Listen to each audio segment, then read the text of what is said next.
Hey everybody, how's it going? It is Dean here with a Spicy Monday special report. Today we are talking about cyber insurance and how it is absolutely a scam and has doomed the MSP industry.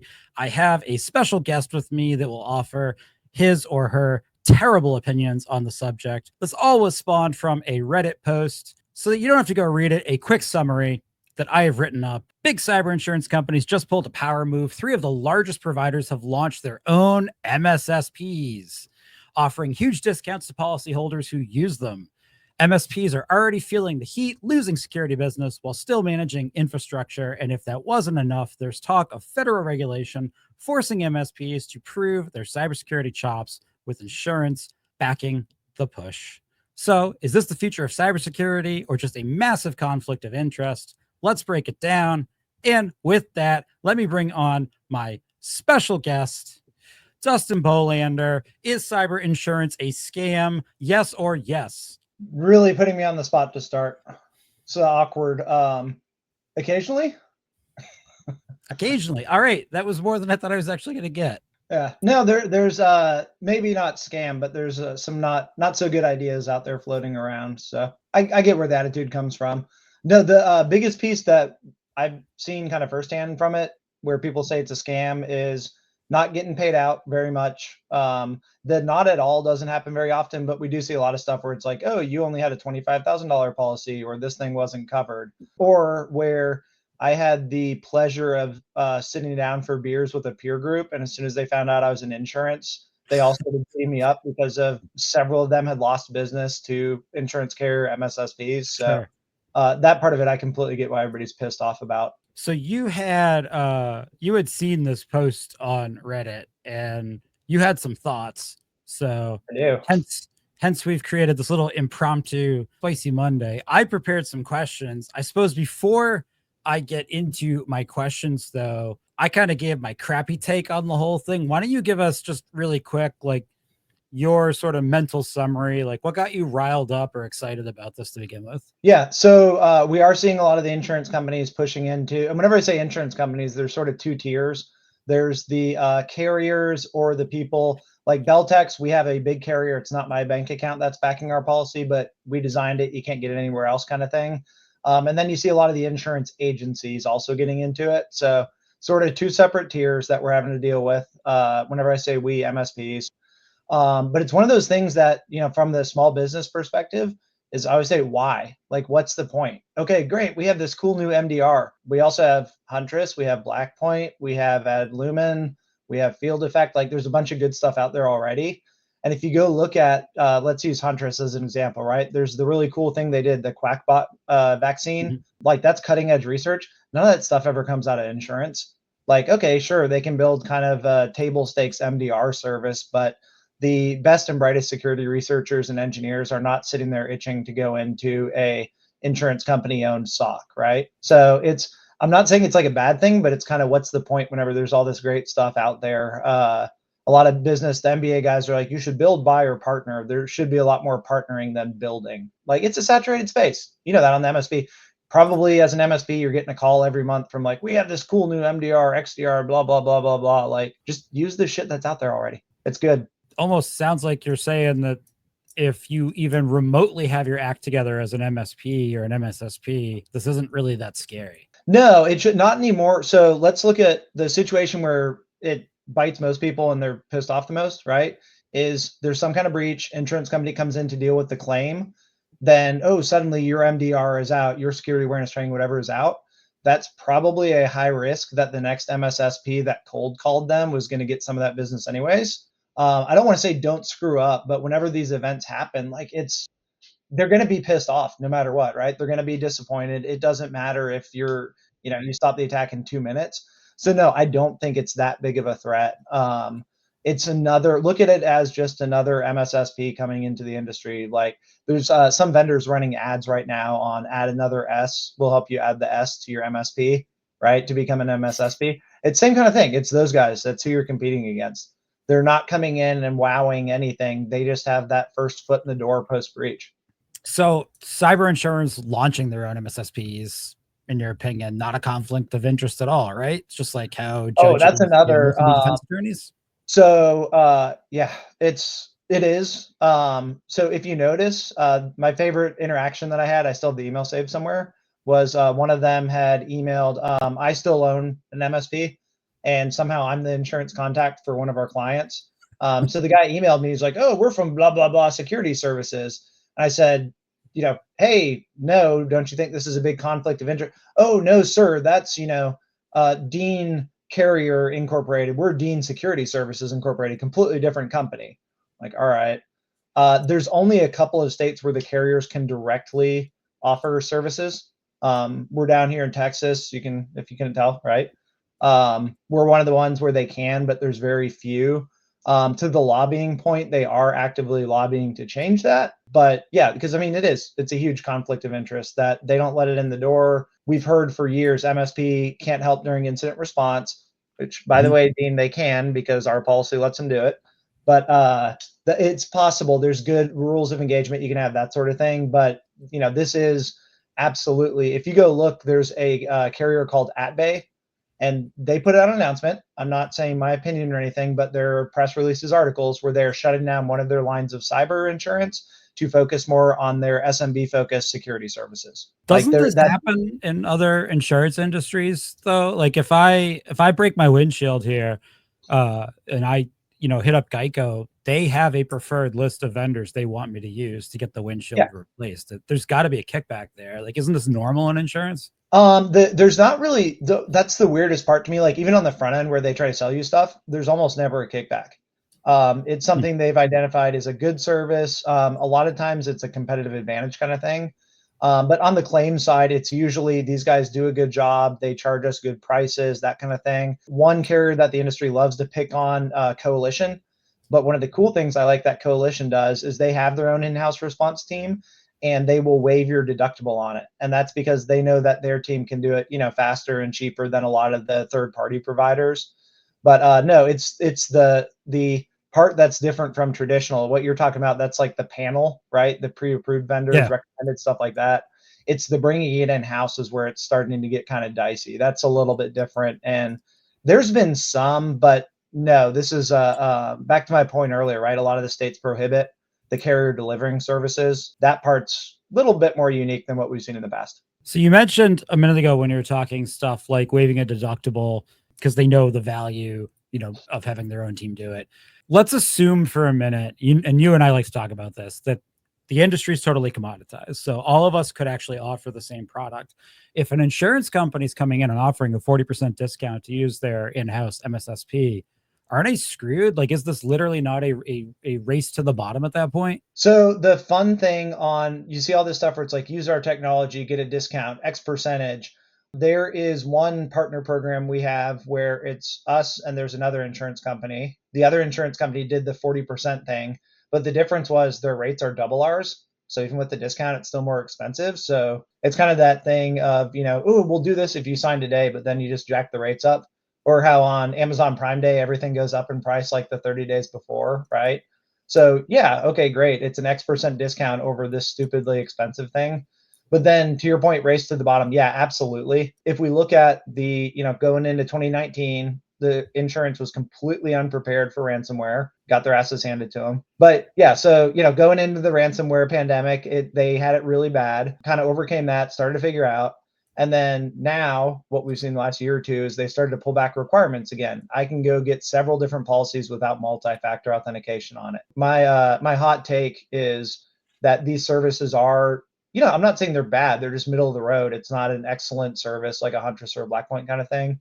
But as they roll these, oh, great, we're going to give you a discount. I think a lot of these companies are going to be out of business, sold, or just not doing very well here in the next, call it 18 months, as they start to ramp this stuff up. It's a lot harder than they realize. They haven't done it before. So I'm going to ask you a pretty spicy question to blindside you with. Can you, off the top of your head, can you name to me 10 MSSPs that you think of as really having their shit together that you just off the top of your head, the names of? Oh God.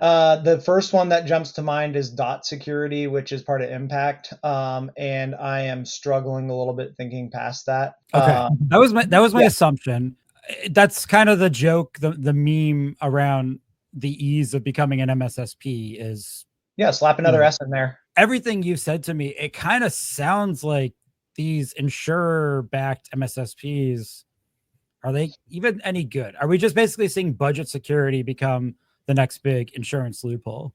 None of them are. None of them have scaled enough to really say definitively, right? It's putting my insurance hat on. Law of large numbers. We got to have a lot of statistics before we can say something is or not. They're all still pretty startup-y. Going back to two things that we covered is, as an MSP, should I be scared of these guys? Not any more scared of these other MSSPs, right? I mean, there's so many of them.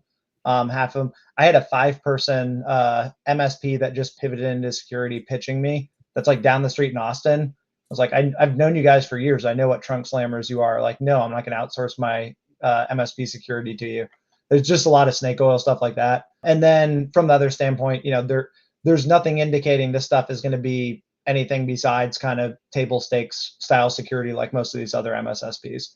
There's been nothing that's like, oh my God, this is revolutionary. These guys are amazing. So here's my concern when I hear that. So like for right now, that's exciting because that tells me if I'm running an MSSP or an MSP and I have my act together, I have nothing to fear. My whole thing normally with, you basically just described commoditization. My whole thing with that is once that finally gets set in the consumer's mind, which could take a little while, that the commodity price is the price. And it does make me worry that will devalue actually competent MSPs and MSSPs in the future. If the average SMB that I approach now only has this insurance company provided mass market budget MSSP experience, and that's where their value point's at, it's a lot harder now if I'm at 3, 4, 5 times that price point for admittedly a better offering to communicate that. Like, does that worry you at all? Long term, no, because these guys aren't. I mean, that's not something that's as sustainable. The MSPs that are doing that are the ones that are stuck at $2 million for 5 years, or that sit there and brag. We've been in business for 15 years, and it's like still 4 dudes. That's fine if that's what you're wanting to do, but your pricing is going to keep you from being able to grow. You're going to see the same thing on the insurance side. So if you go look, the InsurTechs is the name they gave themselves, which drives me nuts. But big example is Corvus got a $700 million valuation, and then 6 months later turned around and sold for half that, and now their prices have gone up to match the rest of the market. So I don't think the insurance industry is going to be what drives the security to the bottom pricing long term. You might see it for like a year, but I mean, man, some of this stuff is whenever you get the policy where they're like, here's these 4 tools that you can buy from us also. After meeting with all the carriers the last couple of years, the uptake on that stuff is like 1 or 2%. They're still not, and this will be higher because they're putting some major effort into it. But what I'd be more worried about would be, the MSSP down the street that does have their shit together and has an army of well-trained salespeople. That's who's going to eat your lunch. It's probably not going to be the insurance companies that have been, lagging security since cyber started. Beltex, you're what, an insurance provider, insurance company? Yeah. What are you in this? If you're an insurance nerd, we are not a carrier. We basically partnered with a carrier. We designed this policy, and you can only get it through us. So it's like kind of mine, not back to my bank account. So I could, correctly or incorrectly, I could consider you a cyber insurer. Is that fair? Yeah, that's how most people look at it. All right. So given that you are a cyber insurer, how long until you start denying claims? Because the breach happened on a Tuesday and your MSSP only secures companies on odd number days. As soon as possible, because I have 3 kids I have to put through college. No. So one of the weird things I was mentioned earlier, like they're pulling back MFA and stuff like that. So it's sort of self-inflicted. All the carriers that sat there and screamed about MSPs being the problem, it's like you gave zero baseline.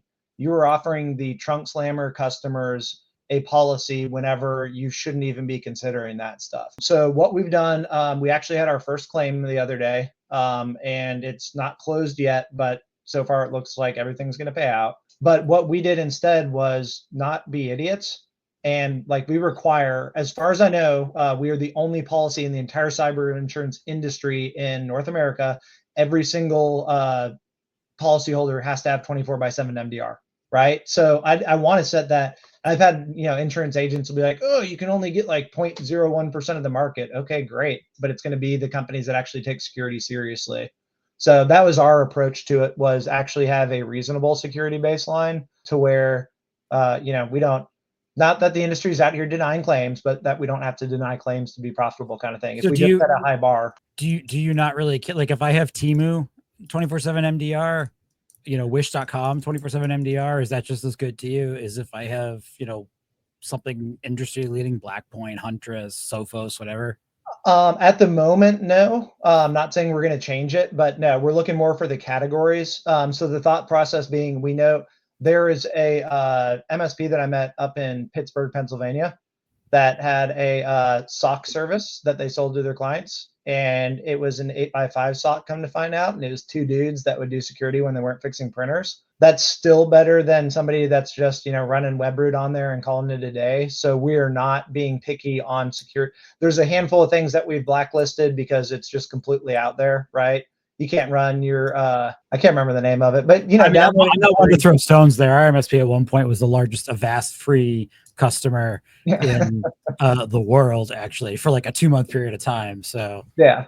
So that kind of thing is right. Okay, running free Avast, like, no, we're not going to allow that to count as MDR. But the thought process being, in general, you have a high security baseline. If there's one or two products then that are subpar, we should be good. So we're kind of looking at, the average.